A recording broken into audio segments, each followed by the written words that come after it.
if you've ever experienced an intense fear without understanding where it came from, or met someone and immediately felt something really strong, you may have already felt the echo of a past life. So sometimes the explanation can be found in your current life, but sometimes there is still a small missing piece of the puzzle. And today I'm going to share 5 signs that your soul may remember a past life. Welcome to Mystical and Practical, the podcast that demystifies the soul's journey, the spirit world, and spiritual practices. I'm Meli, a past life psychic, certified Akashic Records reader, and channeling coach. Here, we talk about spirit guides, the Akashic Records, reincarnation, and everything that connects the seen to the unseen, all with both feet firmly on the ground. Ready to decode the spirit world and connect with your inner magic? Let's jump right in. Hello. I hope that you are well. Oh, I see Kimchi is joining us on the video. She seems a bit mischievous today. We'll see if she'll be noisy during this recording. Hey, happy month of August. I hope your summer is going well. Here it's pretty chill. We're going to the beach, taking walks, playing board games. At the moment that you will be hearing this episode, if you're listening in the first days after it's coming out, I'll be at the cottage and hopefully, fingers crossed, we will enjoy some canoeing if the water level isn't too high. And so today is special because we're kicking off season 3 of the podcast. And so far for each season, I have a theme. And the theme for season 3 is something I am passionate about. It's something that you have asked me to talk about, and that is past lives. So over the next few months, we will explore everything around past life wounds, past life talents, also the strengths that your soul carry from one incarnation to the next. We will talk about the witch wound, the different categories of past life trauma, how these memories can affect your sleep, or pop up in your sleep rather. Past life regression, of course, we're going to tackle that and much more. So before I go any further in any of these subjects, I need to start here with the basics. And this is, how can an experience from centuries ago still affect you today? It's a little like an old app running in the background, you know? And how can we recognize when a reaction we're having right now may belong to an older memory? So, according to the concept of reincarnation, which I believe in because I'm a past life psychic, and you probably believe in that too since you're following me. So, according to the concept of reincarnation, the person you are today isn't the beginning of your story. It's the chapter your soul is currently writing. So, through different bodies, cultures, time periods, the soul experiences love, lust, power, trust, betrayal, creativity, spirituality, family, all types of relationships, survival. And although we don't consciously remember most of these incarnations, they can still leave an imprint. When the soul incarnates, it passes through what I call the veil of forgetting. And it temporarily forgets its spiritual origins, its soul plan, its past lives. And honestly, that's probably a good thing, because imagine consciously remembering every death, war, betrayal, and separation you've experienced over dozens or even hundreds of lifetimes. Wow, that emotional weight would be enormous. And I talk about reincarnation amnesia in episode 12 if you want to dive deeper into that, if you haven't listened to that episode yet. So the mind forgets the events, but the soul may retain their imprint. And that imprint is what I call a soul memory. Now, a soul memory is a little like an invisible scar. The original event ended long ago, but part of us can continue reacting as though the danger still exists. For example, someone who was punished for expressing their beliefs in another life might now freeze whenever they try to become more visible. They may procrastinate, they may doubt themselves, or feel an urgent need to disappear. And their soul isn't deliberately sabotaging them. It's acting more like an overly sensitive smoke alarm, if you wish, that goes off every time someone burns a piece of toast. So it's a protection that may have been useful centuries ago, but now it can become an obstacle today. So, how can you tell whether an unresolved soul memory may still be active? Well, there are 5 possible signs. Sign number 1 is an intense emotion that you cannot fully explain. So it's an emotional reaction that feels much bigger than what's happening in the present moment. Now, this might be fear, anger, sadness, shame, or a deep feeling of injustice. It can be that someone offers constructive criticism and you feel suddenly completely humiliated or rejected. You may have to speak in front of a few colleagues and your body reacts as though your survival were at stake. Maybe you're on the verge of collapsing because you're so nervous. It may be that a small disagreement makes you feel as though you're about to lose the relationship you're in entirely. I remember one time when one of my bosses got upset and slammed his fist down hard on the conference table. Now, this wasn't a situation where any of the frustration or anger was targeted to any of us. My boss was reacting to an injustice that happened in the field where we were working, and he was right to be frustrated, and I was frustrated too about it. But he just, slammed his fist down that conference table, and it was a metal table that we had. It made a huge sound, and I immediately shouted, "No!"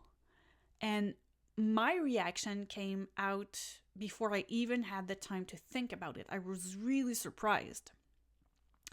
And about 15 years ago, along the same lines, a modified car also made a huge explosive sound outside while I was sleeping. Now, obviously, it woke me up, and I woke up completely terrified, convinced that I was dying and I wouldn't be able to save my baby, because at the time my daughter was a baby.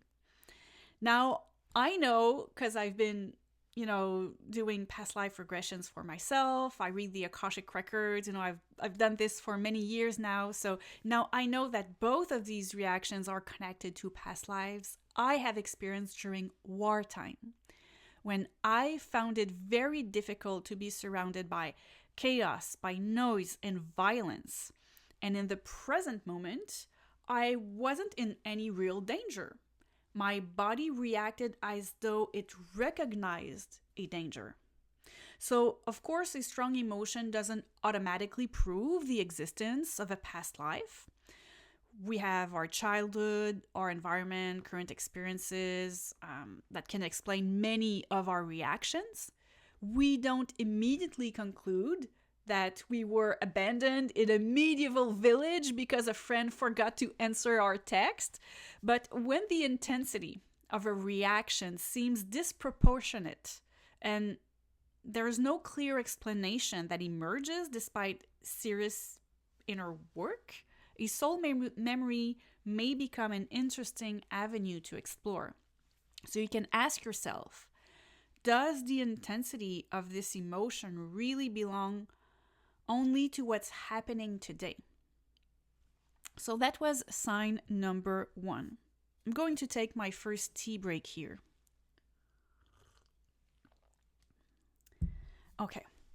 Now, sign number 2 is an unexplained phobia or physical reaction. So this is when there is a reaction in the body that doesn't seem connected to anything you've experienced in this lifetime. It might be an intense fear of water, fire, heights, darkness, enclosed spaces, or certain forms of transportation, either like someone who's afraid of flying or even hopping on a train.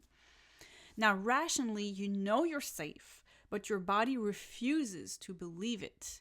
Maybe your heart races, your breathing changes, your muscle tense, you kind of freeze, and you feel an urgent need to escape.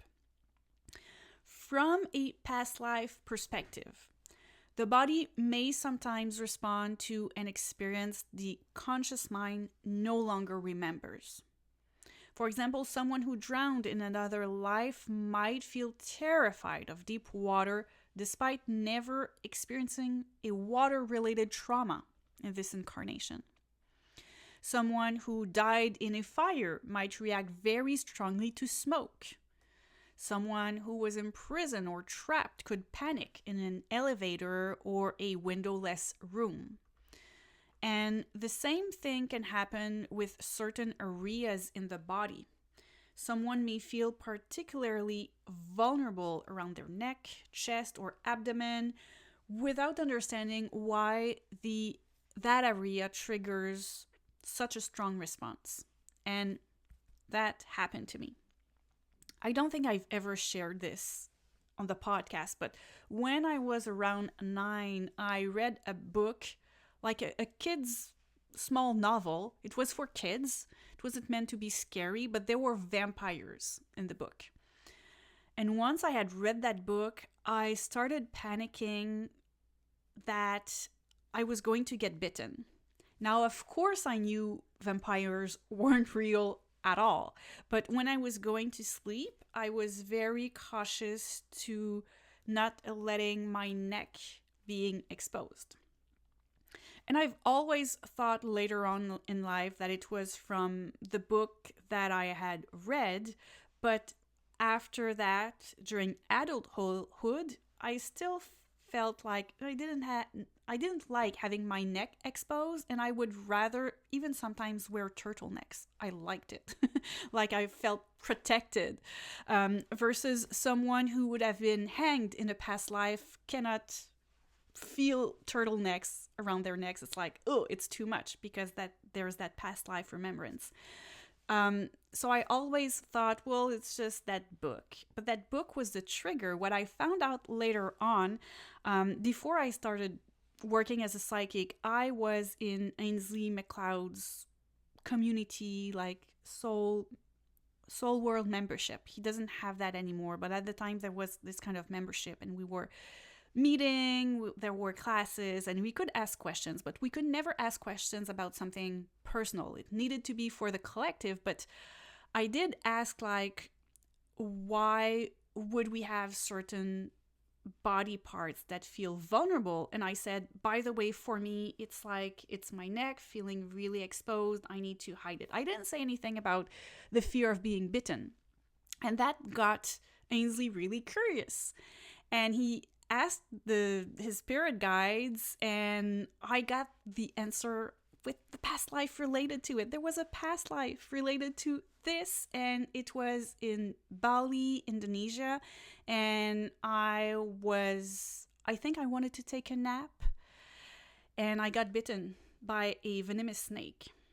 So when I read that book about vampires biting in the neck, that kind of triggered that past life fear of, oh, if you're just relaxing and you're unaware of what's going on in your surroundings, you might get bitten. So that's an example of how certain places in the body might feel unsafe, might be triggers. That being said, we don't want to assume that every physical pain or sensation comes from another life.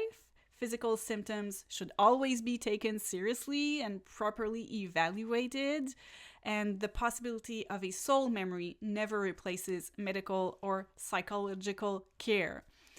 So what we're looking for is, once a significant gap between the present situation and the intensity of the reaction is there, you may look if there's a past life there, because the mind might tell you, hey, you're safe. But your body responds, oh, I've encountered this danger before. This is very unconscious, but the body reacts. So that was sign number 2. Now, sign number 3 is an immediate and intense connection. So that appears in relationships. Imagine you meet someone, or I'm guessing maybe you've already experienced this. You meet someone for the first time and immediately feel an astonishing sense of closeness. The conversation flows easily and you feel as though you've known them forever. And you've barely learned their name, but it feels like you're already on chapter 12 of your story together. And this can sometimes indicate a soul reunion. So some souls choose to share several incarnations. We see this with members of our soul family. So we live many lives together, but our roles change. That means that someone who is your child today might have been your friend, your parent, partner, or community member in another life. Now, the soul doesn't necessarily remember the role, but it can recognize the person's energy. That being said, the exact opposite can happen too, which means you meet someone and you get that eerie feeling. You may feel uncomfortable, suspicious, strongly repelled by them even. So now, your intuition may be picking up on something real in the present. For example, if you have been diminished or have had some psychological violence from an old boss who was a man who was really, really tall, broad shoulders, dark skin. If you meet a man who looks a bit the same, now you might feel kind of taken aback and I don't want to deal with you. So this is an echo of something that happened to you already in this life. But maybe it's your soul remembering someone from a past life as well. I feel that this is kind of like when you recognize an actor in a series or a movie and you're like, I know I saw them in another movie. Who are they? And it what series was it? You saw them, but you don't recall the story and where. But that actor isn't a complete stranger. It's kind of like that when you meet someone from a past life, whether it's positive or negative. And these connections can help explain why certain relationships become intense very quickly. You might feel an urgent need to save someone, to gain their approval, or make sure you never lose them. However, a strong sense of familiarity doesn't necessarily mean the relationship is healthy or is meant to last. So intensity is not a proof of compatibility, and someone can stir your entire soul and still not be the right person to build a life with, or maybe simply not the right person to build a friendship with. Sometimes a soul returns to continue a relationship. Sometimes it returns to complete a lesson, and sometimes it returns to reveal a wound that is still active. And that feeling of recognition may tell you something about a possible past, but it doesn't dictate your future.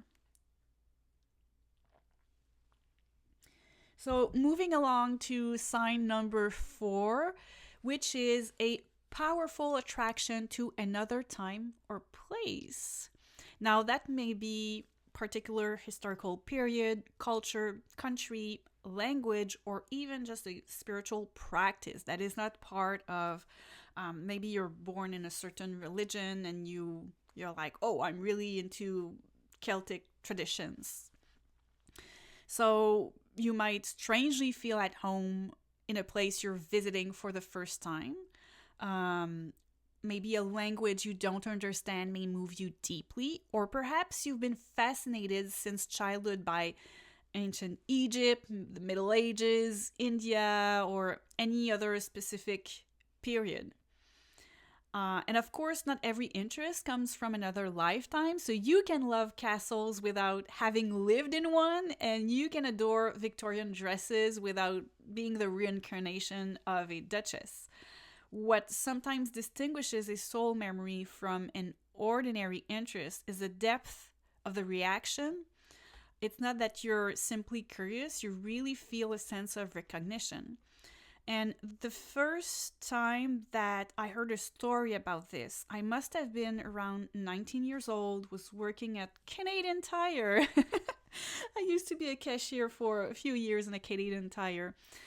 And I remember in the break room, this colleague is telling me a good friend of mine went on vacation in Rome. And she went to this place, old place with a fountain. I'm guessing there are so many in Rome. I don't know which one, but I remember my colleague telling me she just went there, and as soon as she entered, she started crying, but really like bawling her eyes out, and without any reason. Like she couldn't explain why she was crying so much. And at that age, around 19, I didn't consciously tell myself that I was believing in reincarnation. Like we weren't really talking about this in my family or even with my friends. Like I kind of always felt there was something more, but I remember having this strong certitude inside me. It said, oh, it's a past life. And I'm curious to know if that ever happened to you when you went on vacation, if you had a strong reaction like this. So some people arrive in a city, have that strong reaction. Others begin learning a language, and it feels as though they're not learning it. They're kind of just remembering it. It's super easy. I know this woman on YouTube. She has this channel where she just goes all over these different countries in Asia.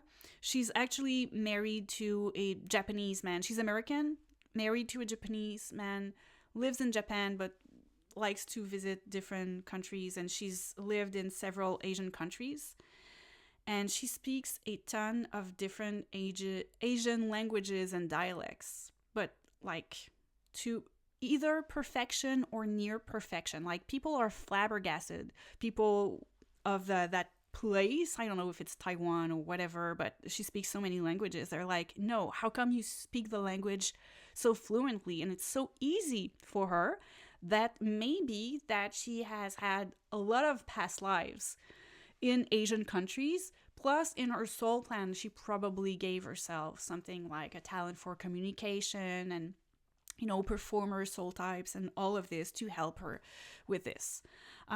So all those little echoes that we have where we feel so at ease in a place are echoes possibly from a past life. And I say at ease, but sometimes it's like, ugh, I don't like this place. I cannot explain why. Everything is beautiful. The people are nice. I just don't like being here. So that can be an echo of a past life as well. So moving on to sign number 5. Sign number 5. That's a difficult one, but it's an important one. And this is a pattern that keeps repeating. And it repeats despite your awareness and your efforts to change this. Now, I know that you are listening to this because you're interested in everything that is spirituality and self-development. And I know how frustrating that can be when we're into this self-development journey. So let me explain this. Maybe you're repeatedly experiencing the same type of relationship. So different people that you're dating, but it feels as though the script was written by the same author, like it's always end up the same way, always the same difficulty in your relationships. Or you may receive several opportunities to take up space, maybe at work, to be more visible, but you pull back every time you begin to become just a tiny bit visible, like you freeze and you don't want to do it. You may have a deep desire for love, success, abundance, and every time you come close to have it, like you unconsciously push it away. And the most frustrating part is that you can often see the pattern because you're working on yourself, you're into all that self-development, spiritual stuff. So you know it's there, you know it exists, and you may even understand how it works, but something within you keeps recreating it. And in many cases, these patterns are rooted in your childhood and your experiences in your current life. But when someone has seriously explored all those possibilities, maybe you've gone to therapy and you've worked on your defense mechanism, and yet you remain on constant guard. Well, maybe it's from another lifetime. Maybe you have experienced a profound betrayal after trusting someone, and your soul has recorded a simple conclusion that opening up leads to pain and disappointment. So you aren't necessarily running away from love because you don't want it, but a part of you may still believe that distance is the only way to stay safe, to keep your heart safe. So if you keep returning to the same emotional scenery after doing significant work on yourself, it may be worth asking whether an old memory is keeping that pattern in place. That being all said, with these 5 signs, maybe you're wondering, okay, there are signs it can come from childhood or from a past life. How do I know if it really comes from a past life? And my most honest answer to this is that we cannot always know simply by observing the sign. Like, they can be inklings, but we cannot know for sure. An unexplained fear isn't automatically karmic. An intense relationship isn't automatically a past life connection. And being fascinated by a historical period doesn't prove you've lived during that time either. So these are clues, but not absolute proof. And discernment remains essential here. Before attributing to a past life, something to a past life, we need to consider what belongs to this one. Like I said, our childhood and all of this. And exploring past lives should never become a way to avoid the present. So for example, someone might say, I'm afraid to speak because I was executed in another life. Because they've come to know about this past life. But if they are refusing to examine the rejection or humiliation they experienced in this incarnation, in this current life, then the spiritual explanation can become a way of bypassing part of their healing. Like, oh, I'm just this victim. I experienced that in the past life, and this is just how I am. And both can be true at the same time. An experience in this lifetime can reactivate an old wound. So you can have those triggers in a current life and in a past life. And the goal isn't to decide that everything comes from another life. It's just to broaden your understanding when the usual explanations don't seem to tell the whole story or give you a full healing, if you wish. So maybe you wonder as well if a memory becomes active now, like, because we can have dormant soul memories, and is it becoming active now? It can be triggered by an encounter, a separation, a new project, major transition. That happens a lot. So sometimes we're well into adulthood, we're into our 30s and 40s, and we're like, oh, Why do I have this sudden fear? That now that happens later on in life. I remember my father telling me I was never afraid of heights in my life. And then I was in my 40s, went to do some work on the roof and got stuck there because I was so afraid. I don't understand why. Now, this memory is just popping up as I'm speaking, so I never asked my spirit guides, was it a past life for him or not? But that can happen, when we get older. So sometimes it happens because maybe for him in his 40s, something happened, like he was high up in a tree and he fell down and he died in a past life. And that happened when he was in his 40s. So you never know. But interestingly, some memories become more active precisely when we're trying to grow. As I said, sometimes it's like we're starting a new project. There's a transition or even a separation. Like, it sucks, but there's a lot of growth when we're experiencing a breakup. So as long as we remain in familiar territory, an old protection can stay quiet.